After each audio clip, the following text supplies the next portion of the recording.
Que a graça e a paz de Jesus Cristo permaneça com todos. Eu vou ler 2 versículos para a gente meditar na palavra de Deus. Colossenses, capítulo 1, versículo 1 e o 2, apenas. Primeiro capítulo, primeiro versículo, o segundo da carta do apóstolo Paulo aos Colossenses.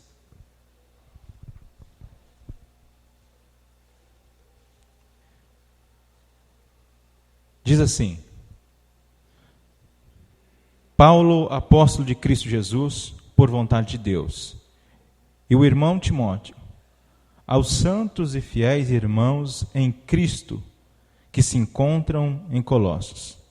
Graça e paz a vós outros, da parte de Deus, nosso Pai. Amém, irmãos? Pode se assentarem? Já oramos e cremos, na bênção de Deus aqui na exposição de sua palavra, apesar de toda a deficiência aqui do pregador dessa noite, Os irmãos queriam ver aqui o irmão João, o presbítero João, ele viajou também, estou igual a irmã Marina hoje, substituindo aqui o viajante. Irmão presbítero João foi fazer uma viagem, com sua família, acabou solicitando aqui a minha presença no lugar dele, E eu prontamente tenho um enorme prazer em fazer isso, embora faço, como eu disse, com certa deficiência, mas gosto muito de poder compartilhar da palavra de Deus com os irmãos, Sempre bom poder revê-los, é uma alegria poder estarmos, aqui juntos.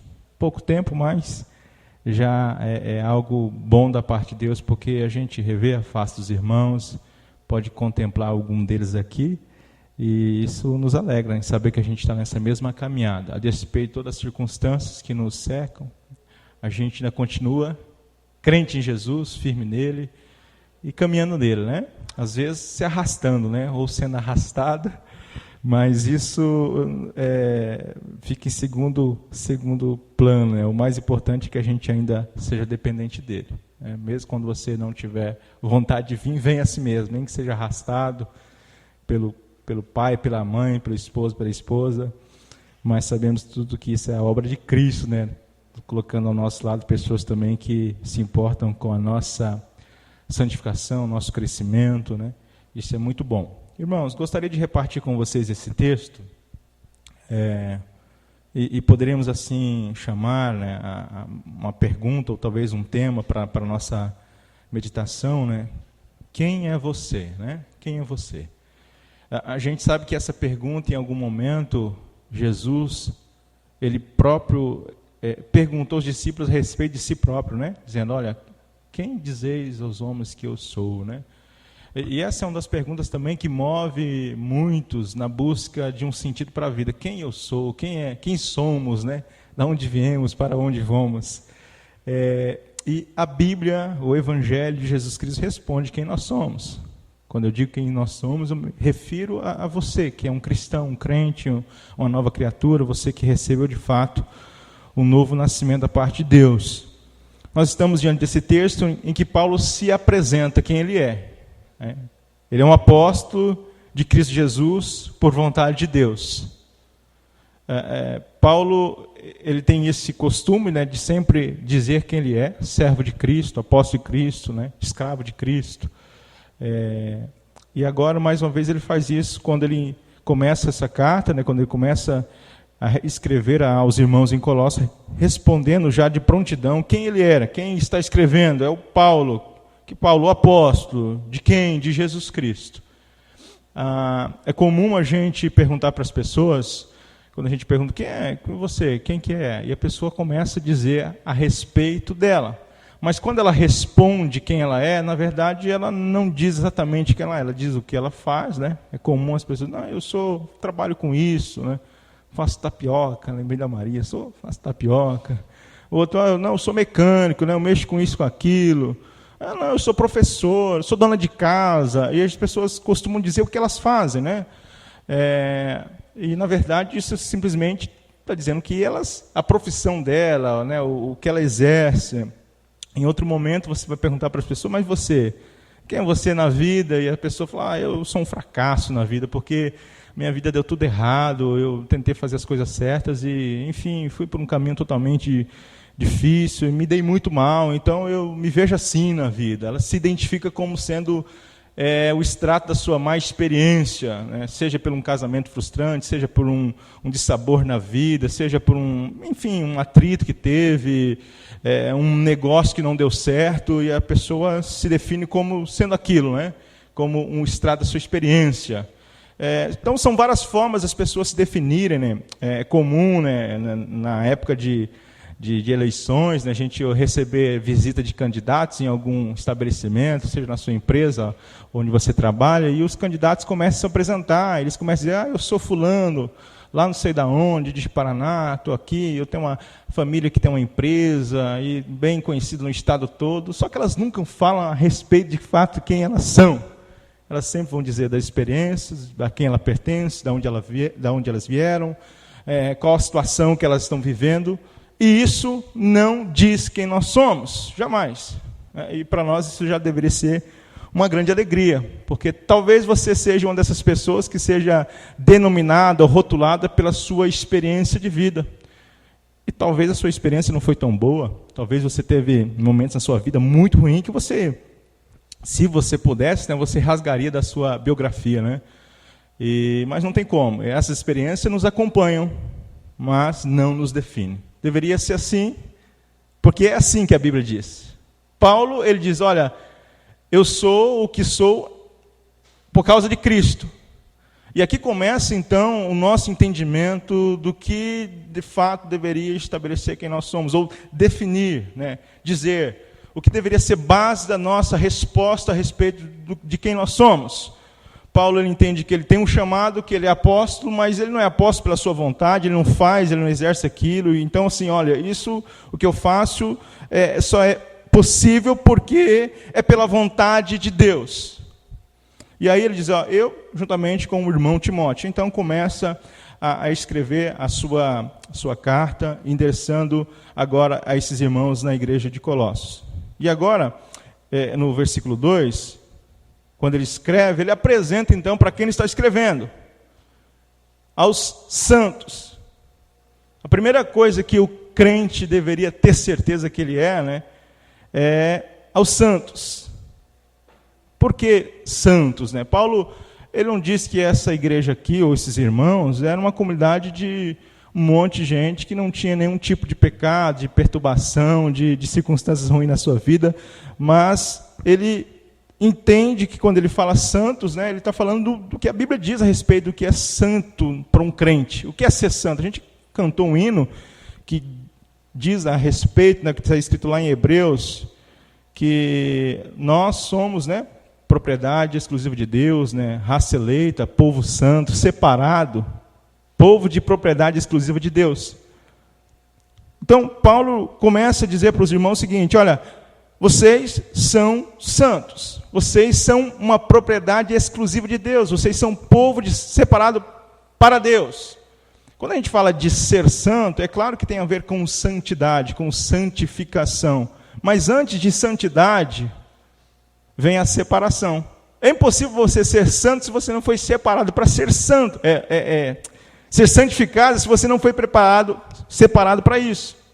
Então, o crente só pode ser e viver em santificação porque Deus o fez santo, Deus o separou para si, Deus o selecionou para si, propriedade exclusiva dele. A primeira coisa que eu gostaria de relembrar para você nessa noite de que nós somos. Afinal, quando a gente vem pregar a palavra de Deus, a gente não vem trazer nenhuma novidade aqui à frente, a exclusividade celestial que surgiu, a última notícia. Não, a gente vem relembrar o Evangelho e a palavra de Deus. É isso que eu gostaria de fazer nessa noite para com os irmãos, né, para mim, para você. Relembrar que é assim que o Evangelho nos trata, como uma propriedade exclusiva de Deus, como irmãos santos, né, aos santos. É a primeira coisa que Paulo deixa muito bem claro para esses irmãos, né? Vocês são santos, né? E aí Paulo continua, é interessante porque talvez na sua Bíblia a ordem é diferente, né? Eu não vou seguir a ordem em outra Bíblia, porque eu estou utilizando essa aqui. Então, independente disso, não vai afetar quem nós somos, né? Independente da ordem aqui, isso não vai afetar a soma do fator principal, né? Que é onde a gente quer chegar com a reflexão bíblica. Paulo, então, fala a respeito disso. Seria oportuno dizer que quando a gente fala, então, de ser santo também, tem uma finalidade para isso, né? Às vezes a gente canta a respeito disso, eu quero ser santo, né? Tem uma que as irmãs cantam lá, eu quero ser santo, santo. E a gente busca, né, ter uma vida santa para Deus. E para quê que você, de fato, quando você compreende que você já alcançou isso da parte de Deus, afinal Ele te separou, mas como é que você exerce agora essa santidade ou essa santificação em Cristo Jesus, né? Como é que você faz isso? Como é que você... Onde isso deságua, né? Onde isso vai, de fato, coadunar? A palavra, lá em 1 Pedro mesmo, responde, olha, vocês foram feitos assim para anunciar as boas novas daqueles que vos chamou das trevas para a sua maravilhosa luz. O fato de Deus ter nos colocado agora como propriedade dele, como santificados, ou como santos, né, nos apartado para ele, nos incumbe de uma responsabilidade, que é anunciar essa salvação que nos alcançou, essa santidade que nos afetou da parte dele. A gente viu a sua glória, o seu poder, e com essa obra magnífica que ele exerceu pela graça de Deus, agora nos chamou para viver em santidade, em santificação, e seja todos os demais fatores disso, isso nos traz essa responsabilidade de comunicar isso, né, anunciando constantemente a sua obra, né? É isso que lá em Efésios também fala para nós, né, no capítulo 2, deixa eu ver se está fácil de localizar aqui,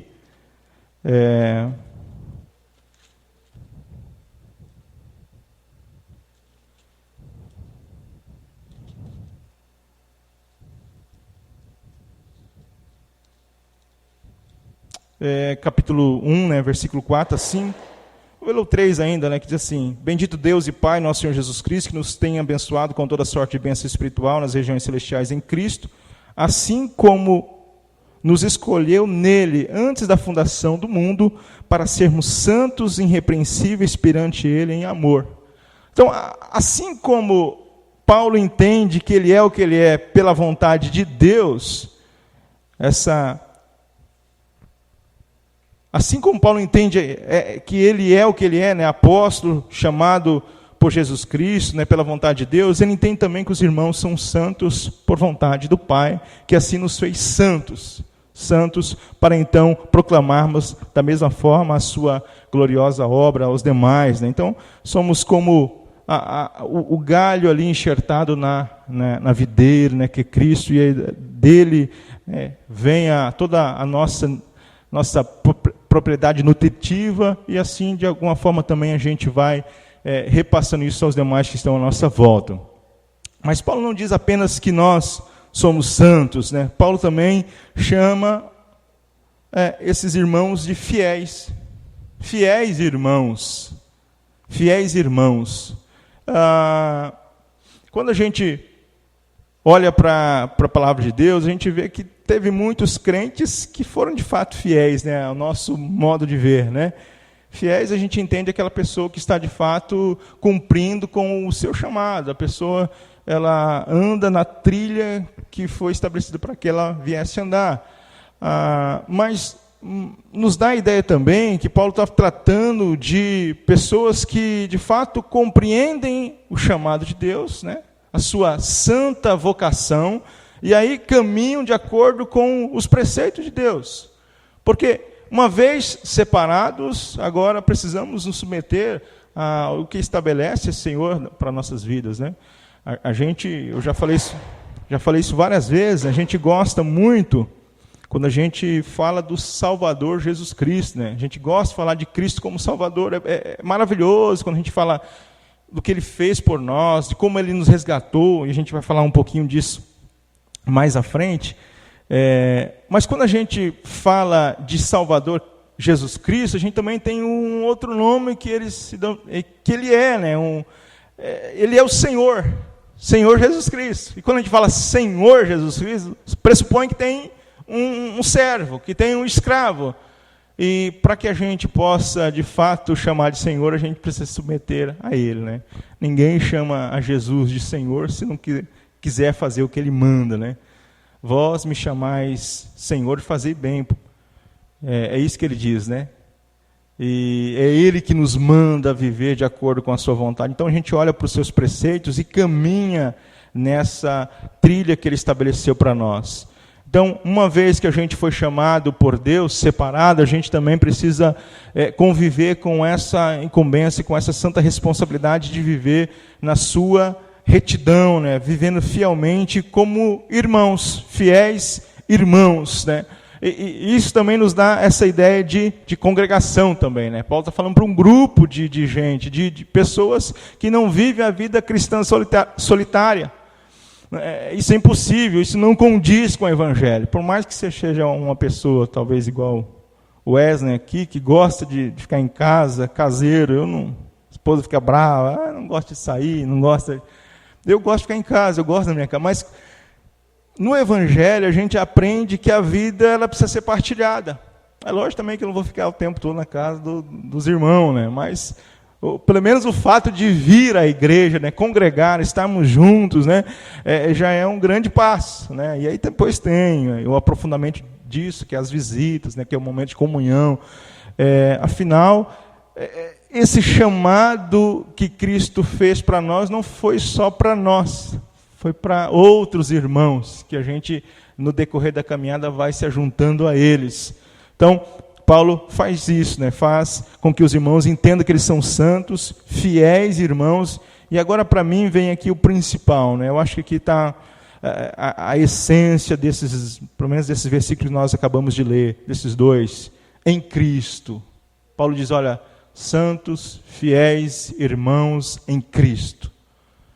A Bíblia, ela trata da gente, ou da humanidade, melhor assim dizendo, de duas formas, ou né, em duas propriedades, né, em dois aspectos. Ou você está em Cristo, ou você está em Adão. Não tem outro termo. Ou estamos mortos em Adão, ou estamos vivos em Cristo. Só tem dois tipos de pessoas neste mundo. É isso. Não existe o zumbi, aquele que está meio morto, meio vivo. Não tem como. É impossível. Ou a pessoa está morta em Adão, porque uma vez que o pecado entrou, se estendeu a todos, e todos morreram, todos pecaram, é isso que a Bíblia diz para nós, e nós cremos na Bíblia. Mas a Bíblia também fala a respeito de Jesus, o último Adão, aquele que veio e traz consigo o poder da vida, de ressuscitar aqueles que estavam mortos em Adão, e faz destes, né, agora, novas criaturas, né? É isso que Paulo diz em várias vezes, principalmente em Romanos, né? Não há mais nenhuma condenação para aqueles que estão em Cristo Jesus, e ele começa a expressar ali no capítulo 8 de Romanos, descrever, discorrer a respeito do que é agora viver em Cristo. E essa é uma das expressões favoritas do apóstolo Paulo. Ele vai dizer mais de 60 vezes, com as suas, lógico, de formas diferentes, né, mas a essência, o que ele está dizendo é isso, em Cristo, no Senhor, né, com Cristo, em Cristo, está intimamente unido a Ele. Este é o que Paulo, este é o propósito, né, da fala do apóstolo Paulo aqui, o que ele está dizendo para nós. Olha, em Cristo é estar unido com Ele. Está unido com Ele. Você foi resgatado a sua velha natureza, a sua vã maneira de viver lá em Adão. Adão você vivia de uma forma, afinal, Efésios fala para nós, né? Outrora nós andávamos assim como? Distante de Deus, inimigo de Deus, totalmente obstinado, não querendo saber da vontade de Deus. Em Adão a gente era assim. Em Adão a gente tinha um estilo de vida que era totalmente contrário ao estilo do Evangelho. É normal, porque não se espera outra coisa. Aqueles que estão em Adão vivem uma vida dessa forma. A pior coisa que a gente pode pensar, ou querer fazer, é exigir de alguém que está em Adão, querer que ele viva como estivesse em Cristo. É impossível, não tem como. Você olha para alguma pessoa do seu lado e você sabe que ela não é convertida, ela não conhece a Cristo, ela não ama Cristo, ela pode até dizer a respeito de Deus, andar com a camiseta escrito Deus, eu te amo, um boné, enfim, uma cruz com Jesus pendurado, mas ela não tem Cristo no seu coração e Cristo não a tem. Então essa pessoa é uma pessoa extremamente morta em seu delito, seu pecado em Adão. E se Cristo não tiver misericórdia dela, assim ela vai continuar eternamente até descambar no inferno. É isso que o Evangelho diz para nós. A gente achando ruim, bom, não interessa. É o Evangelho que diz para nós. Sendo um amigo nosso, um parente, é o que o Evangelho diz. Não tem como a gente correr disso. Mas o Evangelho fala para os eleitos também, daqueles que foram salvos e alcançados, que estão agora em Cristo. E a estes agora tem uma nova forma de se portar. Então, esses santos fiéis irmãos em Cristo Jesus vivem uma nova vida, andam em novidade de vida, mudaram seus hábitos, ou estão mudando, né? Porque a mente foi mudada já. Quando Cristo fez o estado, né, executou a paz, que agora reina entre nós e Deus, né? E também entre os nossos irmãos, né? Isso tem muito a ver com o que a gente falou sobre fiéis irmãos ali, né? A gente tem esse relacionamento estendido com a igreja, com a comunidade dos fiéis, dos santos. Os santos que agora receberam esse estado de separação, afinal foram perdoados por Deus, né? Então eles estão definitivamente salvos em Cristo Jesus. Tudo isso porque eles estão agora em Cristo, unidos em Cristo, caminhando com Cristo, vivendo com Cristo. Isso aqui deveria definir toda a nossa história, toda a nossa vida, toda a nossa vida. Quando a gente passar por qualquer situação, a gente deveria lembrar disso aqui: a gente está em Cristo. A gente está em Cristo. Porque o que vem depois, o que é dito depois, pelo apóstolo Paulo, é o endereço geográfico dos irmãos. Os irmãos que estão em Cristo, que se encontram em Colossos. Colossos.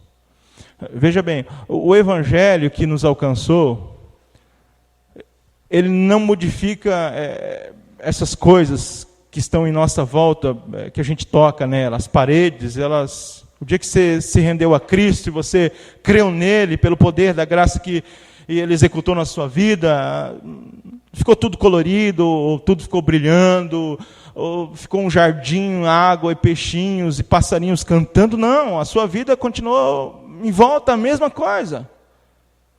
O dia que você se converteu, se você tem um parente que não é cristão, né, um marido ou esposa, você não olhou para o seu marido e de repente ele já olhou com um olhar de flores para você, que agora você é uma nova criatura, ou vice-versa.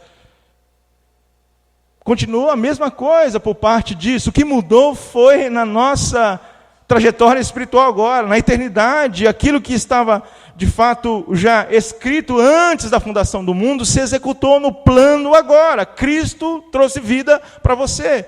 Então, quando você creu nele, o que mudou foi a sua mentalidade aqui, o seu desejo. Você ganhou uma nova disposição, isso você sabe muito bem.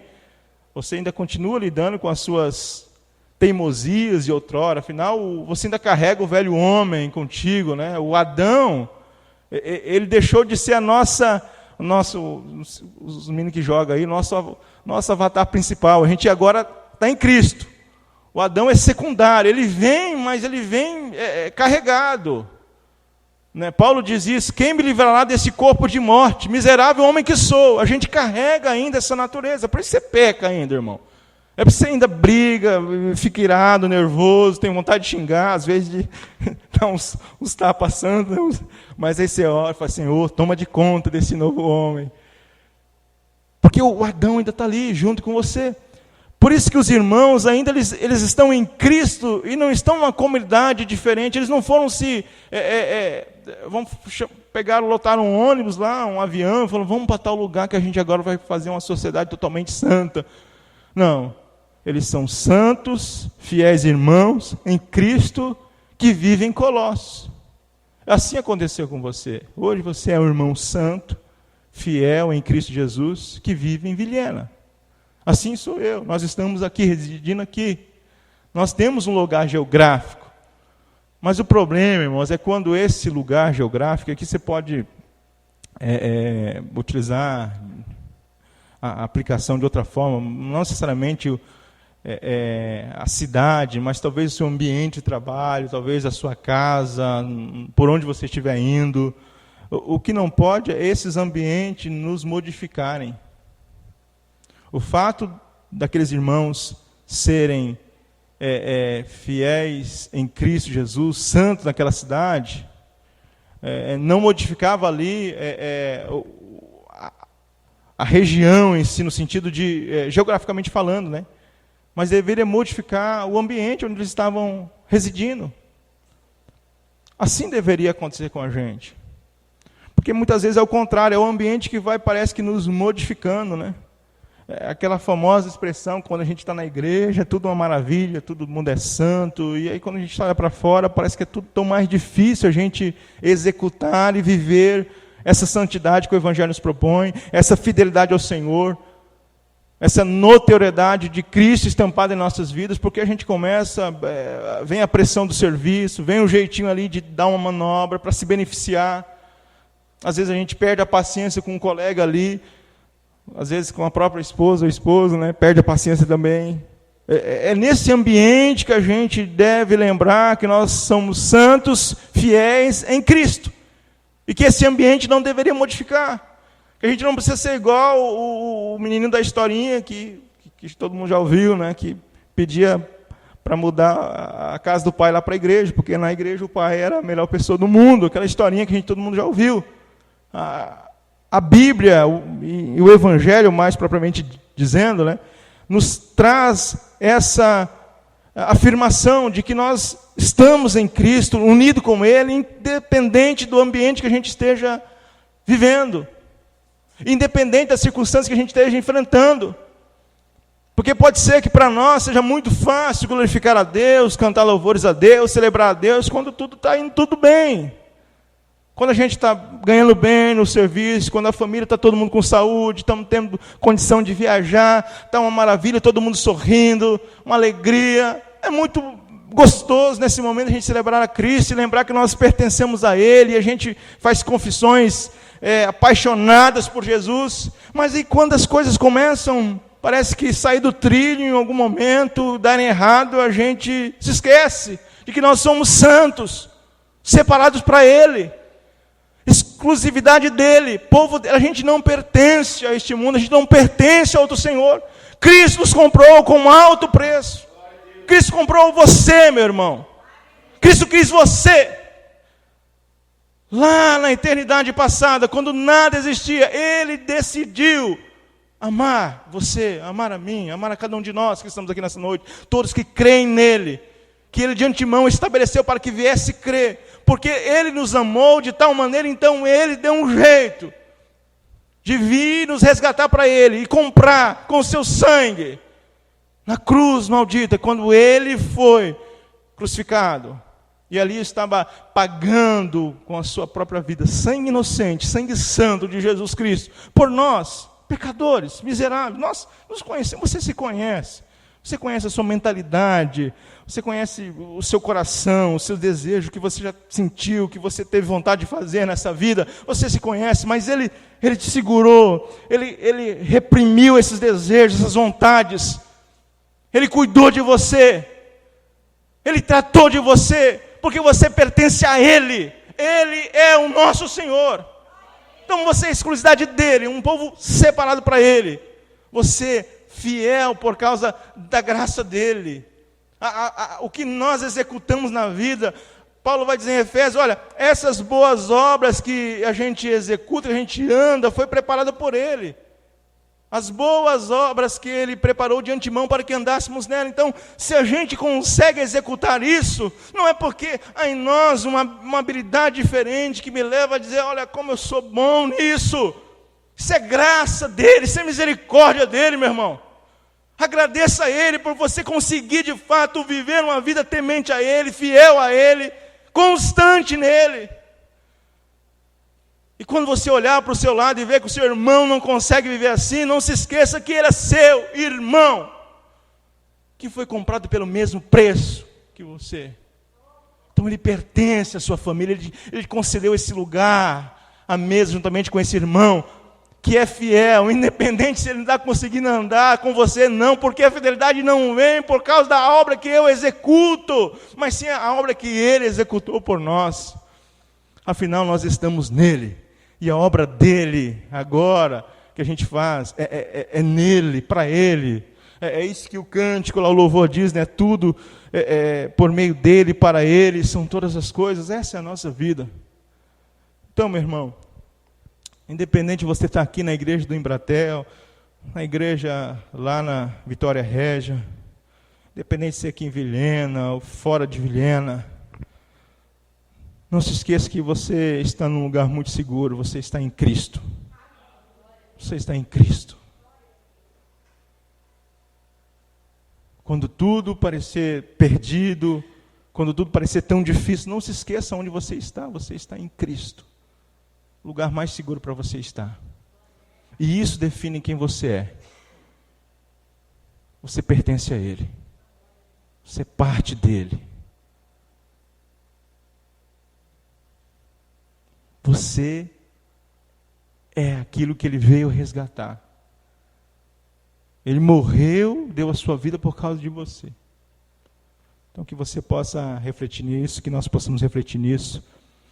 E que Paulo, quando ele diz para nós aqui que a graça e a paz, essa graça e a paz que a vós outros, né, possa habitar em nós, né, da parte de Deus, nosso Pai. Nosso Pai. Talvez você chegou aqui hoje pensando em ouvir outra coisa, talvez preocupado com tantas coisas que você vai ter que resolver essa semana. E talvez você se esqueceu quem você é de fato. Talvez você é acostumado a ouvir as pessoas dizer tanta coisa sobre você, que você é isso, aquilo, cresceu ouvindo coisas a esse respeito. Talvez você foi aquela pessoa que, por mais que você não diga, mas na sua mente você é aquela, como eu disse, né, aquele extrato trágico da sua má experiência. Esqueça tudo isso, no sentido de deixar que Cristo diga de fato quem você é. O quanto você é valioso para Ele. O quanto você é importante. Primeiramente, Ele diz para nós o quanto nós somos miseráveis, né? O Evangelho diz para nós isso. Olha, vocês são tão miseráveis que o Cristo tem que morrer numa cruz maldita. Mas, ao mesmo tempo, quando Ele ama, Ele diz o quanto Ele nos ama. Quando Ele morre, Ele diz o quanto Ele nos ama. Você é independente disso. Vocês são minha propriedade, o meu povo. Amém, irmãos? Vamos orar ao Senhor nesse momento?